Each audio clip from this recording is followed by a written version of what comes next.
Cristo te promete ser un triunfador, sendas de victoria que le den loor. Él será tu guía, a tu lado irá, tu camino guardará.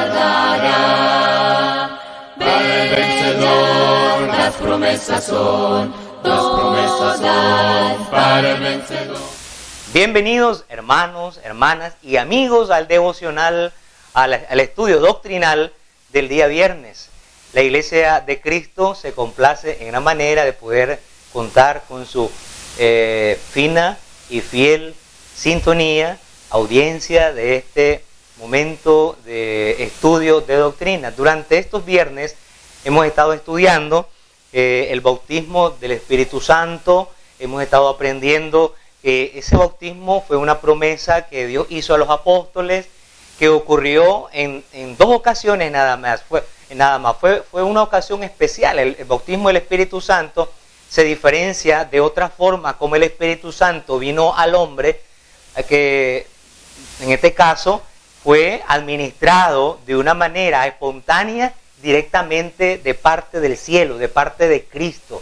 Vino algo del cielo, vino algo enviado en primer lugar, ¿verdad?, los apóstoles el día de Pentecostés, y luego a Cornelio, a su familia, allá en Hechos capítulo 10.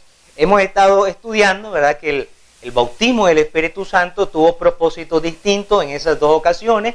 En el caso de los apóstoles, decíamos, fue para guiarlos a toda la verdad, para prepararlos para la misión de predicar el Evangelio, de llevar las buenas nuevas de salvación, de capacitarlos con poderes milagrosos, capacidad para sanar enfermos, curar toda enfermedad, resucitar muertos. Tuvo ese propósito. Y luego, la segunda ocasión, cuando el Espíritu Santo descendió de esa manera espontánea, algo que nadie lo pidió. Cuando decimos espontáneo, fue que los apóstoles, cuando estaban el día de Pentecostés en el aposento alto, ellos no le pidieron a Cristo, envíanos el Espíritu, bautizarnos con él. No, sino que ellos estaban reunidos ese día los apóstoles, y de pronto vino el Espíritu Santo y Cristo se los mandó. Por eso el bautismo del Espíritu Santo es algo excepcional. No es algo que ocurre todos los días en una iglesia, en una campaña, y todos los días está el Espíritu Santo descendiendo y sube y baja. No. El Espíritu Santo ese día, de una manera espontánea, el día de Pentecostés, Cristo lo mandó. Y luego, en el caso de Hechos 10, también fue algo espontáneo. Pedro estaba predicándole a Cornelio, y de pronto dice que vino el Espíritu Santo, y Cornelio y su familia, que fueron los primeros gentiles, comenzaron a hablar en lengua. ¿Verdad? ¿Con qué propósito el Espíritu Santo descendió sobre Cornelio y su familia? Decíamos que el propósito es distinto al propósito de los apóstoles el día de Pentecostés. El bautismo del Espíritu Santo a Cornelio y su familia no tenía como propósito ni salvarlos, ni guiarlos, ni convencerlos, nada de eso. El propósito era demostrar a los hermanos judaizantes que estaban ahí, demostrarles que Dios no exige en aquel tiempo, ni hoy, ni mucho menos hoy, a un gentil que se circuncide primero para convertirse en miembro de la Iglesia de Cristo, para ser salvo, para recibir el perdón de sus pecados. Ese era el propósito con el cual Cornelio y su familia fueron bautizados, para de una vez por todas dejar que los judaizantes dejaran de predicar ese evangelio, ese pseudoevangelio falso, tergiversado, porque Cristo decía, el que creyere y fuera bautizado será salvo. Así dijo Cristo, Marcos 16, 15 al 16. Ese es lo que Cristo predicó. Pero los judaizantes decían, no, un momento, antes de creer, antes de bautizarte, antes de ser salvo, primero convertite en gentil, primero circuncidate. Entonces el evangelio de los judaizantes era otro. Eran circuncidate primero, guardar los ritos de la ley y luego te bautizás. Y eso era falso, ese es otro evangelio. Entonces Cornelio y su familia fueron bautizados para demostrar que los gentiles no necesitan someterse a los rudimentos de la ley para convertirse en miembros de la iglesia o para recibir el perdón de sus pecados. Pero bien, también el libro de Mateo, capítulo 3, versículo 11, que lo leímos al comienzo y lo vamos a estar leyendo ahora, nos habla de otro bautismo. de otro bautismo. ¿Cuál es ese otro bautismo? Mateo capítulo 3, versículo 11. Versículo 11. Me era necesario hacer esta aclaración, hacer un empalme, una introducción de la clase pasada, para que nosotros, ¿verdad?, traigamos la hilación del mensaje. Ahora vamos a Mateo, les decía, capítulo 3, versículo 11. Yo a la verdad os bautizo en agua para arrepentimiento, pero el que viene tras de mí, cuyo calzado yo no soy digno de llevar, es más poderoso que yo. Él los bautizará en Espíritu Santo y fuego. Palabra de Dios. Aquí tenemos entonces a Juan el Bautista, que él nos menciona tres bautismos. Tres bautismos. ¿Cuáles son? Número 1, el bautismo en agua, que es el que él practicaba. Juan bautizaba en el río Jordán. Número 1, el bautismo en agua, inmersión en agua. ¿Para qué bautizaba Juan? Sumergía a las personas en agua para el perdón de sus pecados. Número 2, el bautismo del Espíritu Santo, que es el que posteriormente Jesucristo aclaró. Aquí Juan habla así de una manera general y dice, Cristo les va a bautizar con el Espíritu Santo. Él hace esa mención nada más, pero luego al leer más adelante vamos a ver que Jesucristo ahora especifica más esa promesa del bautismo del Espíritu Santo, la aplica a los apóstoles, ¿verdad? El bautismo del Espíritu Santo. Y de eso ya hemos hablado. Tenemos el tercer bautismo, ¿cuál es? El bautismo en fuego. El bautismo en agua, ese no es nuestro tema ahora. El bautismo del Espíritu Santo, ya miramos, ¿verdad? Miramos que ocurrió en 2 ocasiones, el día de Pentecostés y en a Cornelio y su familia en Hechos capítulo 10.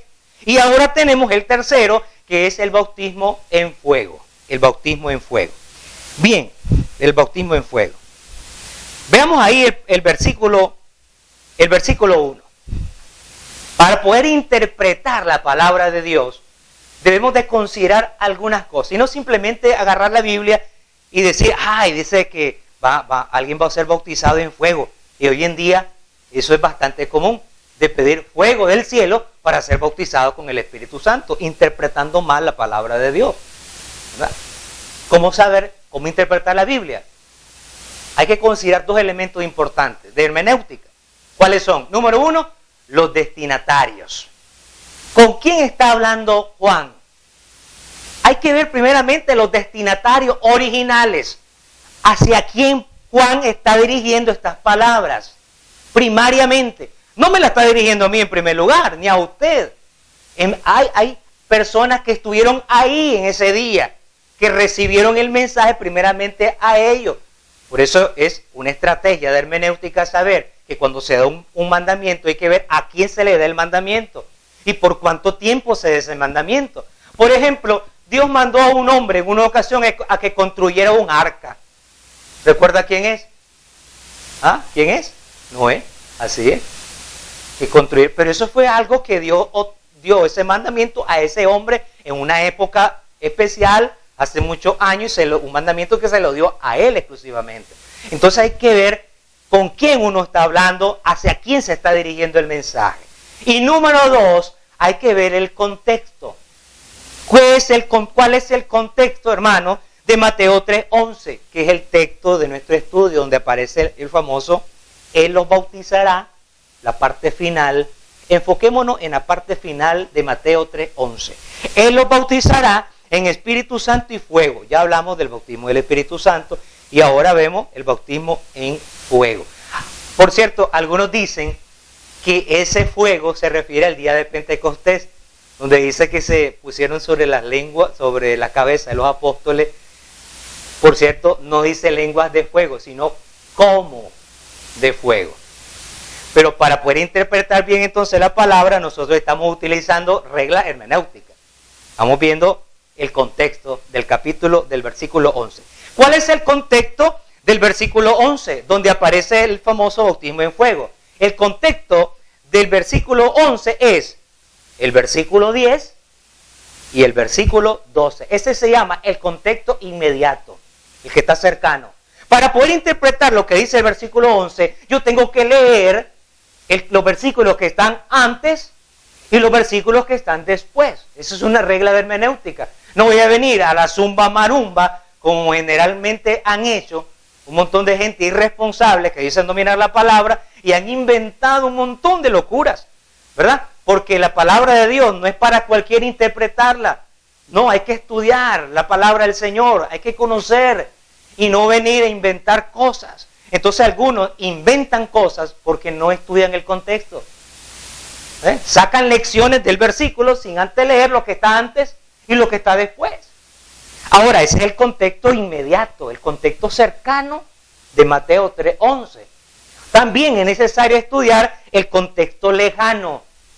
Cuando habla de bautismo en fuego, ese fuego que hace referencia, tengo que ver otros pasajes en donde Jesús habla de ese fuego. Ese es el contexto lejano. Tengo que ver el Antiguo Testamento a qué se refiere con el fuego, el bautismo en fuego.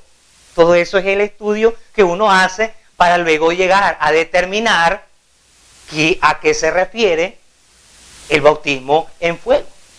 El bautismo en fuego. Veamos entonces este asunto de los destinatarios. ¿Hacia quiénes se está dirigiendo Juan estas palabras? 3:1. En aquellos días vino Juan el Bautista predicando en el desierto de Judea y diciendo: arrepentidos porque el reino de los cielos se ha acercado. Pues este es de aquel que el profeta Isaías cuando dijo, versículo 3. Pues este es aquel de quien habló el profeta Isaías cuando dijo, voz del que clama en el desierto, preparad el camino del Señor, enderezad sus sendas. Y Juan estaba vestido de pelo de camello y tenía un cinto de cuero alrededor de sus lomos y comía, y su comida era langosta y miel silvestre. Y salían a Jerusalén, a él, Jerusalén y toda Judea y toda provincia de alrededor del Jordán. Y eran bautizados por él en el río Jordán, confesando sus pecados. Al ver él que muchos de los fariseos, note bien, ¿quiénes llegaron ahí a escuchar la palabra de Juan? Bueno, no a escuchar, llegaron a hacer otra cosa. Al ver Juan, y Juan el Bautista, cuando él estaba bautizando a la gente, el que llegaba, él lo bautizaba. Él notó, dice, al ver él que muchos de los fariseos y de los saduceos venían a su bautismo, les decía, vean lo que les decía Juan, generación de víboras, ¿quién os enseñó a huir de la ira venidera? Cuando yo al comienzo leí ese pasaje, yo decía, uy, qué duro que era Juan. O sea, aquellos pobres hombres llegaron a ver. Ellos no llegaron a ofender a Juan, yo sí pensaba. No llegaban a ofender a Juan. Y Juan los vuelve a ver y les dice, ¿cómo les dice? Generación de víboras, les dice. Pero de lo que estamos hablando, hay que ver el contexto. Hay que analizar con quiénes está hablando. Dice, ¿quién os enseñó a huir de la ira venidera? Haced pues frutos dignos de arrepentimiento y no penséis dentro de vosotros, Abraham tenemos por padre. Dice, porque yo os digo que Dios puede levantar hijos a Abraham aún de estas piedras. Y ya también, el versículo 10, pon atención, el versículo 11 nos habla de un fuego, pero el versículo 10, el versículo anterior dice, y ya también el hacha está puesta a la raíz de los árboles. Por tanto, todo árbol que no da buen fruto es cortado y echado en él, ¿a dónde? En el fuego. ¿Cuál fuego? ¿A qué fuego se refiere ahí? Es el fuego físico. La leña, se corta el árbol que no da fruto, se seca y luego ¿para qué utilizaban la leña? Para quemarla, se echa al fuego. Fuego físico. Note bien lo que dice ahí. Muy bien, pero eso lo vamos a ver más adelante. Ahorita estamos hablando quiénes eran los que recibían el mensaje. ¿Con quién Juan está diciendo? Él los bautizará en Espíritu Santo y fuego. Hemos estado viendo de que ahí no solamente estaba la gente que llegaba a bautizarse. Además de eso llegaron los fariseos y los saduceos. Viene la pregunta, ¿por qué Juan les habló con tanta dureza? generación de víboras. Le dice, porque así compara, es una ilustración de la naturaleza. Cuando se dan las quemas en los montes, en las montañas, ya sea de una manera natural o provocada, las víboras que están dentro de las cuevas son las primeras que salen huyendo del fuego. Esa es la ilustración de la vida real que Juan la trae y la aplica a los fariseos. Entonces, ¿por qué se refirió de esa manera? Porque Juan, viene la respuesta, porque Juan sabía con qué intención llegaban esos hombres a ver su bautismo. Juan sabía qué hacían los fariseos y los saduceos ahí. Juan sabía por qué llegaban ellos. En primer lugar, ellos llegaban porque los fariseos y los saduceos, ellos no consideraban que Juan era un profeta de Dios. Ellos, y no solamente eso, sino que el bautismo que Juan realizaba en el Jordán era algo que no era de Dios. Aclaro, esto es lo que los fariseos y los saduceos consideraban de Juan. Que ese bautismo era de él, no era de Dios. Por eso en una ocasión, recuerda usted que en una ocasión Jesús a uno de ellos le hizo esa pregunta: dígame, ¿el bautismo de Juan era del cielo o de la tierra? ¿Recuerdan? Porque por eso mismo los fariseos, los escribas, los saduceos, ellos consideraban que el bautismo de Juan que realizaba en el río Jordán no era autorizado por Dios. Entonces ellos llegaban ¿a qué? A burlarse de Juan, a decirle que no era realmente un profeta de Dios. No lo consideraban realmente, en otras palabras, lo menospreciaban, lo miraban así para abajo, con desprecio a Juan, los fariseos. No nos sorprende, porque ellos eran así. Entonces ellos llegaron ahí a burlarse. Aquí está, ¿quién te autorizó? ¿Quién te autorizó a bautizar? Eso es una opinión tuya, tú lo haces. Llegaron a burlarse. Número 2, ¿qué llegaron a hacer ahí? Ellos querían vanagloriarse. Los fariseos y los saduceos que llegaron ahí, la mayoría, muchos de ellos, no llegaban para buscar el perdón de sus pecados, porque según ellos no lo necesitaban. ¿Cómo? Los fariseos y los saduceos. Sí, según ellos no lo necesitaban, porque ellos se consideraban que eran justos, sin pecado. Porque para ellos ser descendientes de Abraham, eso era ya señal de que ellos ya eran salvos. Permítame explicarle, apreciable amigo oyente, que esa era la forma de pensar de los judíos, no solamente de los fariseos, sino de los judíos, que ellos creían que por ser simple descendientes por la carne, por la sangre de Abraham, ellos ya estaban justificados. Por eso es que ellos llegaban ahí a vanagloriarse. A ver qué llegaban los fariseos y los saduceos. Llegaban a ver los pecadores que se bautizaban. Sí, ustedes bautícense. Sí, ustedes necesitan porque son pecadores. Entonces llegaban para burlarse porque creían que como eran descendientes de Abraham.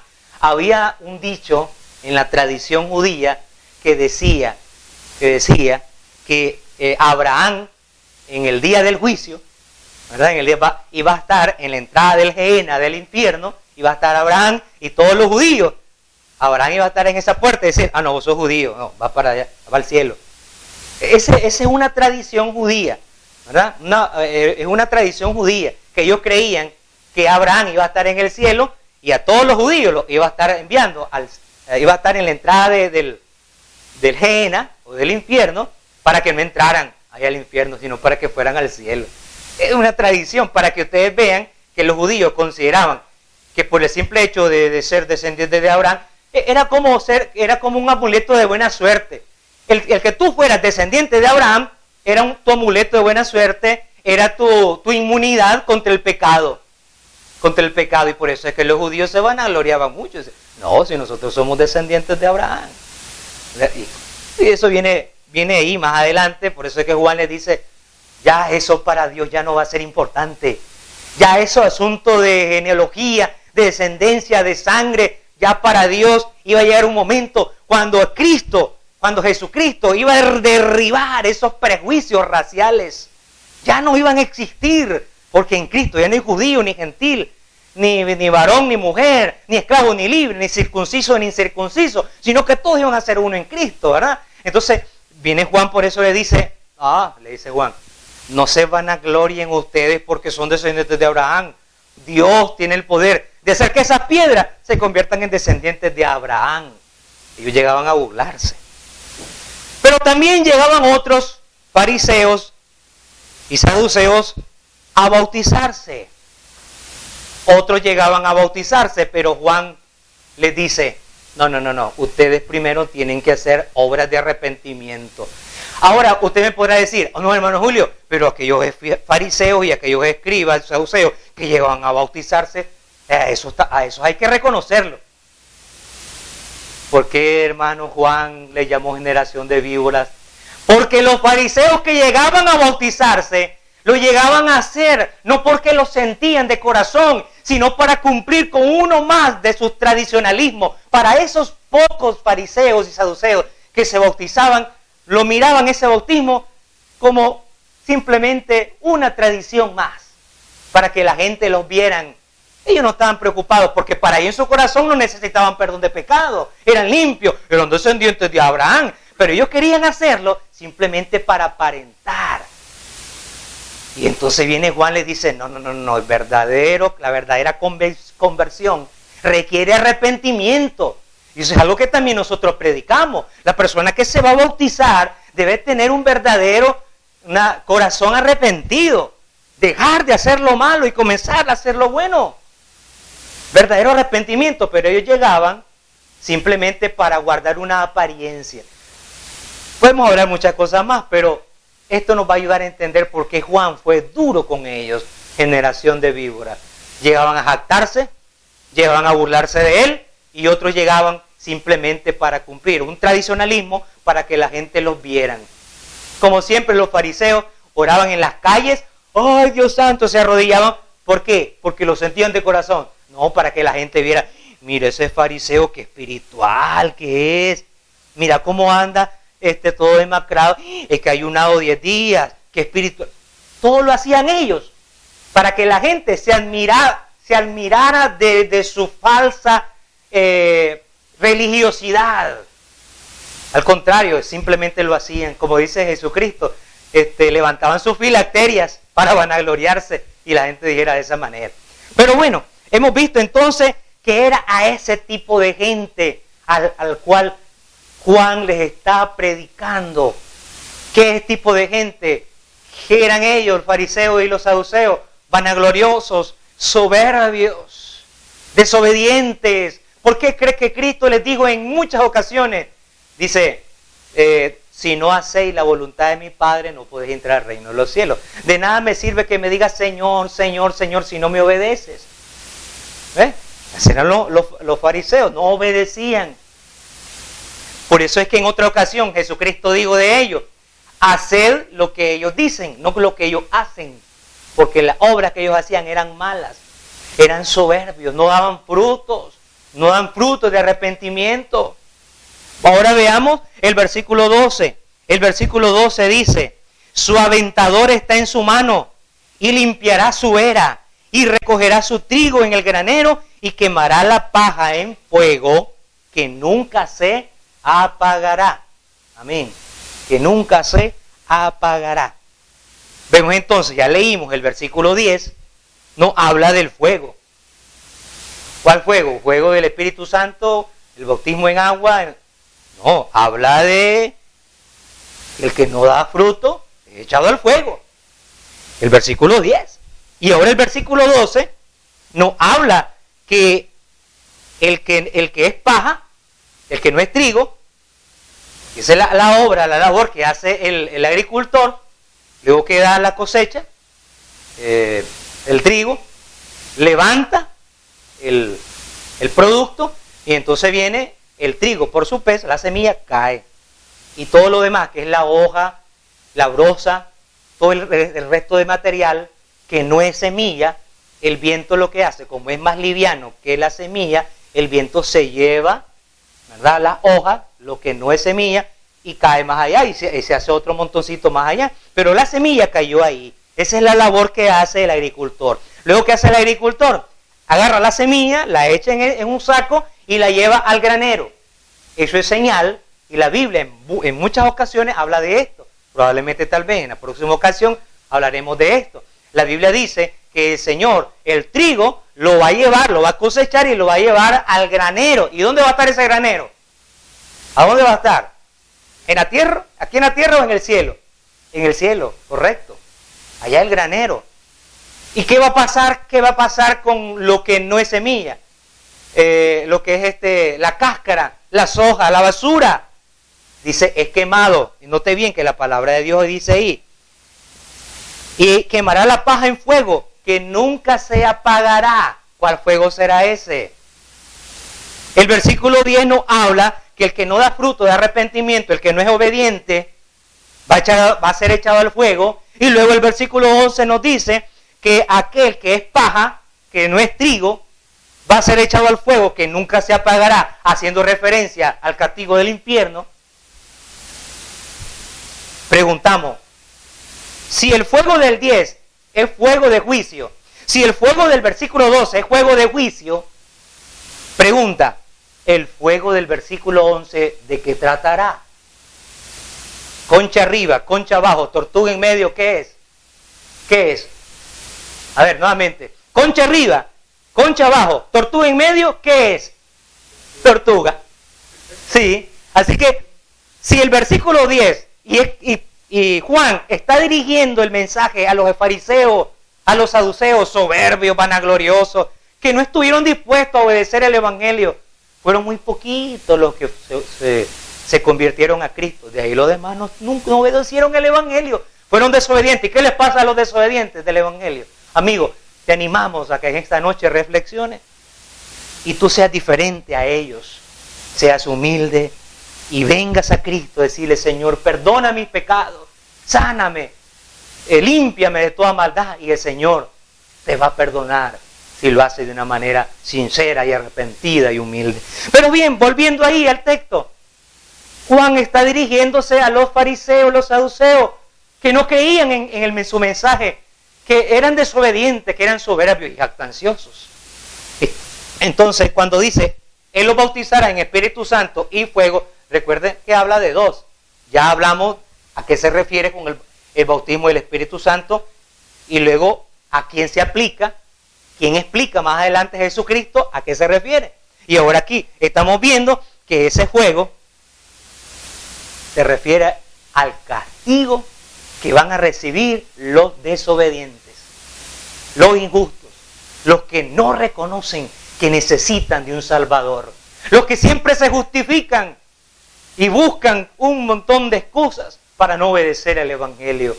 A ellos la palabra de Dios tiene esa palabra de juicio. Así que la próxima vez que usted ruegue al Señor ahí en su iglesia, en su denominación, pidiéndole fuego, ese fuego que dice ahí la palabra, tenga cuidado. Es el momento hoy de no desear, porque hasta el día de hoy muchos desean ese fuego, desean ser bautizados. Yo no lo deseo, hermano, yo no deseo ese fuego, ni usted, amigo, debe desear ese fuego. Hasta se han inventado cantos y coros, ¿verdad?, de ese fuego que viene, que te queme, No, al contrario, debemos de vivir la vida de tal manera que jamás seamos partícipes de ese bautismo de fuego, de ese fuego. Esa debe ser nuestra actitud en esta vida, siempre ser obediente a Cristo, seguir sus pasos, seguir sus lineamientos, para que en aquel día, ¿verdad?, el Señor nos vea y que fuimos siervos fieles y siervas fieles, y entonces el Señor nos va a decir, venid, el trigo, venid, bendito mi Padre, lo va a llevar al cielo. El trigo lo va a llevar al cielo, y usted puede relacionar esa última frase con ese fuego que nunca se apagará. Usted lo va a relacionar con Apocalipsis capítulo 20, versículo 11 al 15 y 21, 8, donde dice que el que no se vio escrito en el libro de la vida fue lanzado al lago de fuego, que el fuego dice que nunca se apagará. Ahí lee usted en su casa Apocalipsis 20, 11 al 15 y 21, capítulo 21, versículo 8. Así que es el momento de dejar de pedir ese bautismo y tener una actitud, todo por el contrario. No, yo no quiero eso. Yo no quiero ser bautizado en fuego. Yo quiero que el Señor me lleve como trigo. Trigo soy, dice un canto, trigo soy del granero del Señor al cielo. Yo quiero que el Señor me recoja y me lleve al cielo. No quiero ser paja, no quiero ser hoja.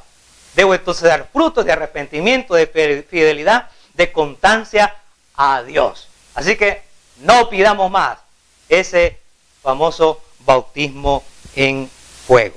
Le animamos pues, apreciable amigo, a buscar de Dios.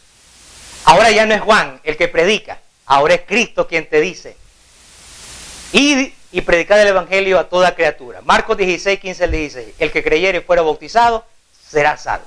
Si tú quieres ser bautizado, si tú quieres nacer de nuevo, si tú quieres el perdón de tus pecados, ven a Jesucristo, obedece el evangelio en el bautismo. Nosotros, la Iglesia de Cristo, búscanos, contáctanos al teléfono, ¿verdad?, que aparece ahí en pantalla, a través de Nicaragua para Cristo, el programa de televisión, a través de todos los medios que la Iglesia de Cristo. Si lees este contacto, pregúntale quién te envió este video.